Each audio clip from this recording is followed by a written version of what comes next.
Ayan na, magandang umaga ulit mga kapatid. Welcome back po sa aking channel. Araw ng Lunes ngayon. Update ko kayo dito sa trabaho namin. Bali nakapag-fabricate na rin ng panlagay sa may twin. Bali 3 piraso.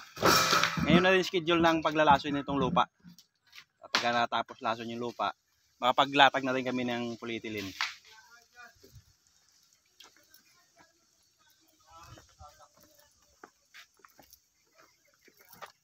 Bali may hukay na rin to. Bali magkakaroon dito ng catch basin.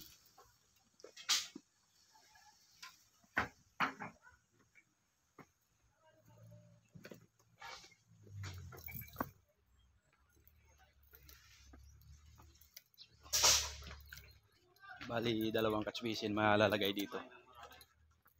Mayroon din dito isa.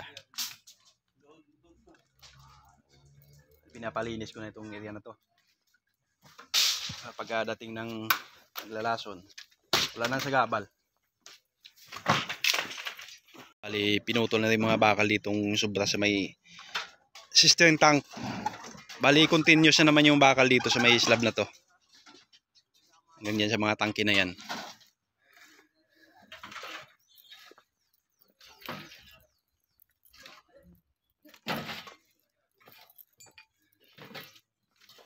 Bali pinukayan ko na rin itong pundasyon ng hagdanan. Pagka nalason na to, diretso na rin abang nitong bakal dito sa may hagdan.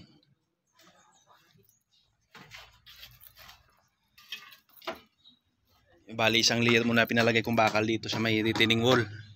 Hindi pa namin pwede dito i-diretso yung bakal dito. Gawa na yung HCC column, kailangan naka-welding itong bakal na to. Hindi pa namin alam kung gaano kalaki yung magiging kain ng bakal dito sa HCC column. Pagka nakalagay na yung HCC column dito, nakatayo na siya, saka na namin bakalan itong retaining wall. Para nakatutok yung bakal dun sa may HCC column, naka-welding yung eskwala niya. Para matibay. Ito yung magdadala ng tibay ng poste pag naka-lock na lahat nito mga bakal sa may retaining wall.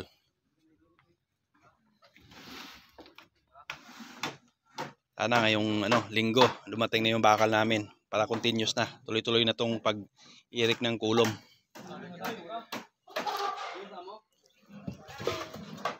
Halos kumpleto na rin naman yung mga linya dito ng sanitary. Sa mga drain pipe. Tsaka yung sa may septic tank. Papunta septic tank. May mga abang na rin. Galing dito sa CR.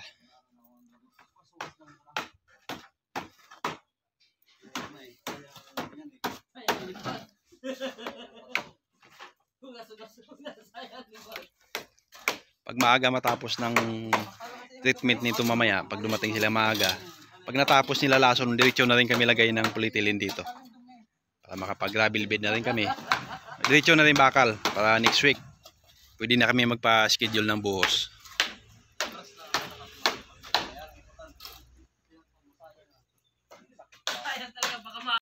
A few minutes later. Ayan, bali dumating na yung maglalaso ng lupa.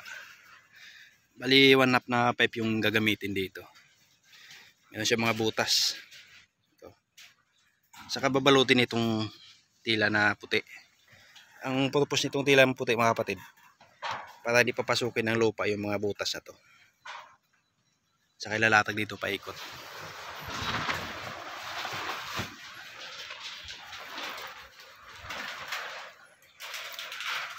Bali paikot dito sa pinakagilid para hindi tatamaan ng mga bakal pagka nagbakal dito. Dito niya nagaya siya. Gilid. Mag-uutak pa ng lupa.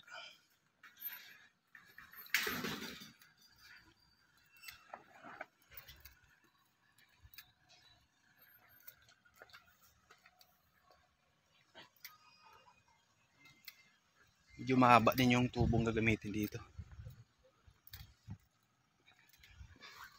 Baka kaya tapusin ngayong araw nila yung paglalaso nito para makapaglatag na rin kami ng polyethylene dito. Para bukas makapagbakal na.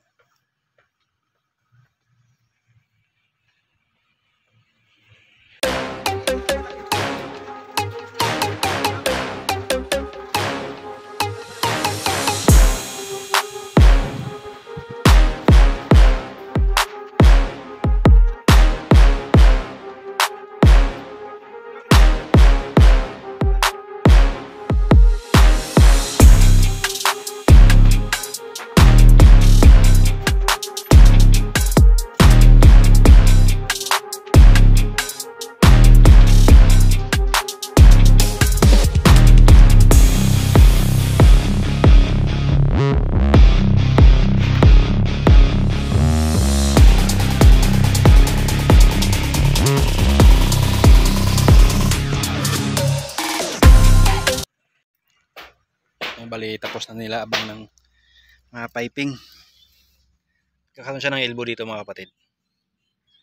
Bali ito yung inlet ng pipe pataas. Pagka nagsalin sila ng gamot, isang area lang yung pagsasalin ng gamot. Nadaloy na yan doon paikot sa lahat ng mga pipe na yan.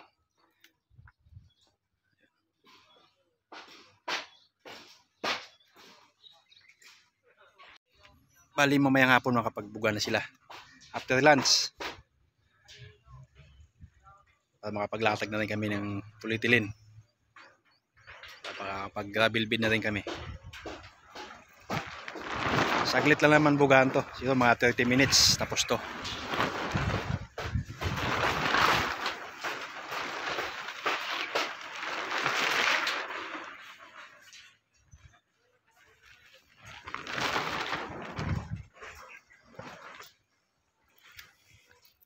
Bali backfill ko na rin dito sa gilid.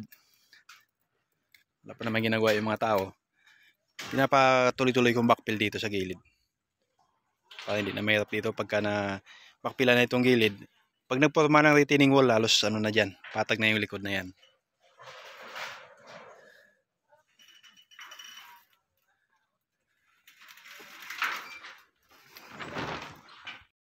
A few minutes later. Okay na? Oy, ulam lechon manok. Lima sa isang ano, lima. Lima tayo diyan. Lima tayo diyan. Ito tayo. Pasay lang.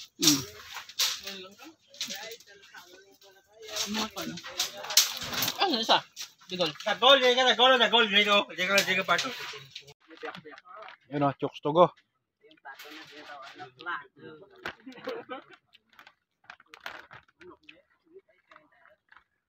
Init ang laptop. Laptop yung init. Sombrero ka na ha.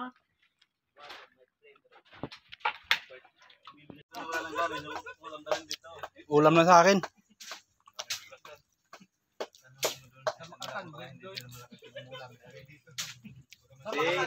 Sig. Uwi na tayo mamaya. Sa akin nga ulam lang eh. Kano yung puwet? Rap.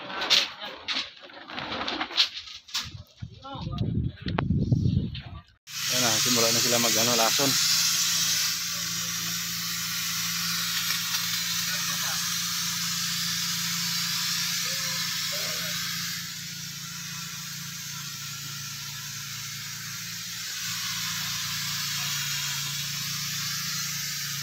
Bali, alanganin na kami makapaglatag ng ito.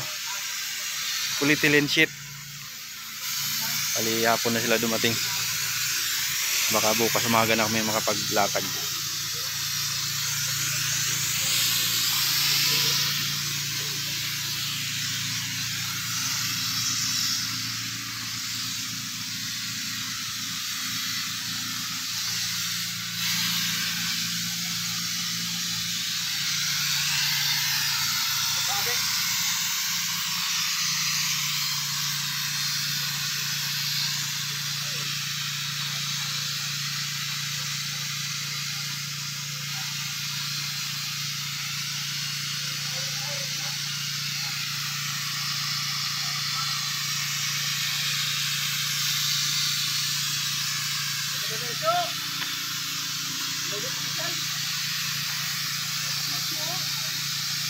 Tapang ng amoy.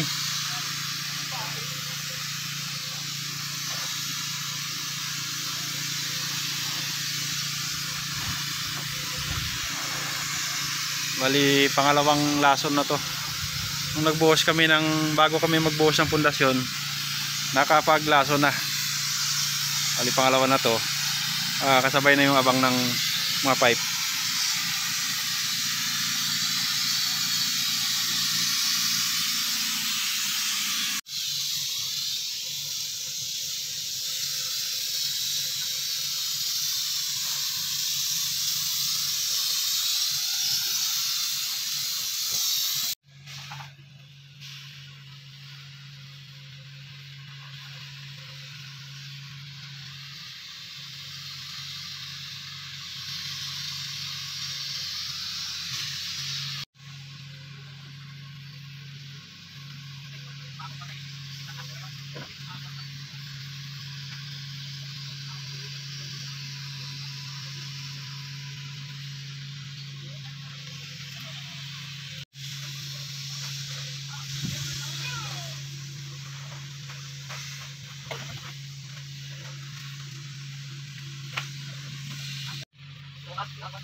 Ayan na, bali tapos na.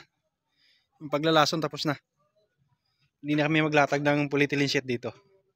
Bali pinapatanggal ko lang yung mga bato. Kapag ka naglatag ng polyethylene sheet, hindi mabubutas.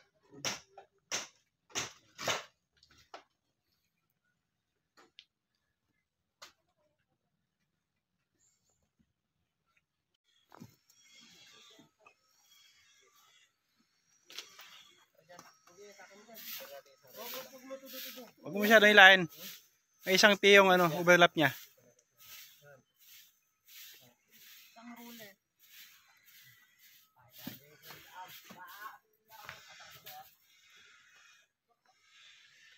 Sige. Ilan mo ito, Kas? Sige, lagpas mo dito. Lagpas mo dito. Ang problema yan. Yan pa, Yan lang, yan. Yan, yan. Tuloy mo na dyan.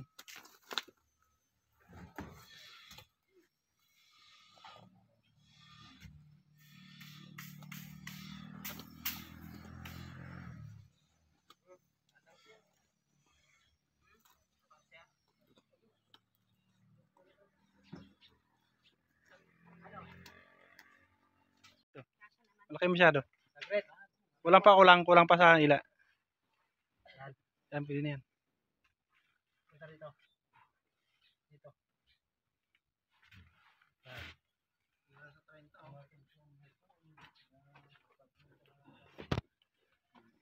Maluwag mo, wala pa. Yung balik dito. Bakit dito?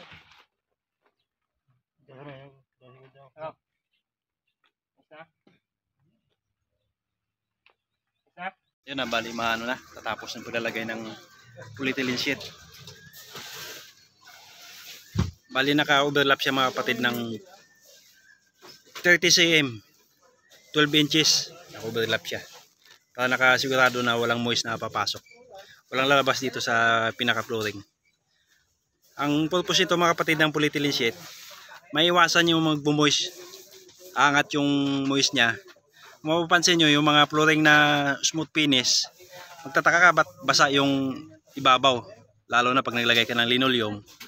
Pagkatanggal mo ng linoleum, basa yung linoleum mo, nagmo-moist. Maling tendency ni mga kapatid pagka walang polyethylene sheet, doon mo pansin mga kapatid yung magtataka ka ba't maganda naman yung latag ng halo sa flooring, yung buhos, magkakaroon ng kapak yung pinaka tiles mo. Yun nung dahilan mga kapatid, yung pagkakapak ng mga tiles. Bukod doon sa kapak na pagkakabit, yung moisture ng lupa umaangat, nagkakaroon ng basa yung flooring. Kaya doon man tendency mga kapatid na magkakaroon ng kapak yung tiles mo. Mayroong crack, mayroong mga umaangat yung mga tiles. Yun ang tendency mga kapatid pagka walang ganitong polyethylene sheet na nakalatag. Ito kung mapapansin nyo, bagong latag lang to. Makikita nyo mga kapatid, malabo siya. Bali yung polyethylene sheet na to, bago namin ikabit ito,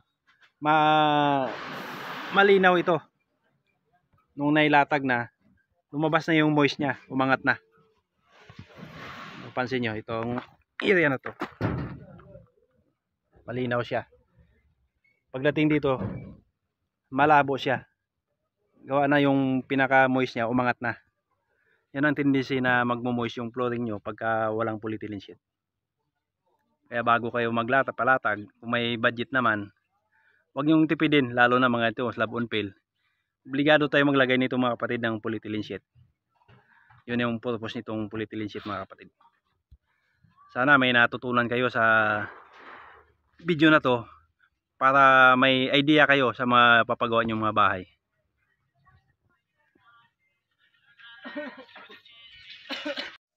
Ayun na, bali tapos na latag ng polyethylene sheet. Pinalagyan ko na rin ng graba para hindi siya malipad ng hangin. Bukas pagdating ng graba namin, yung 18 cubic pa na pinadeliver ko, mapuno na lahat to para makapagbakal na rin kami, makapaglatag na rin ng mga sa water line at saka sa electrical. Maka-schedule na rin kami ng buhos. Bali mga Merkules makapagpasukat na kami para mabuhusan na rin to. Ayun na, hanggang dyan lang muna mga kapatid ang vlog sa araw na to. Ingat kayo lagi mga kapatid, God bless sa ating lahat.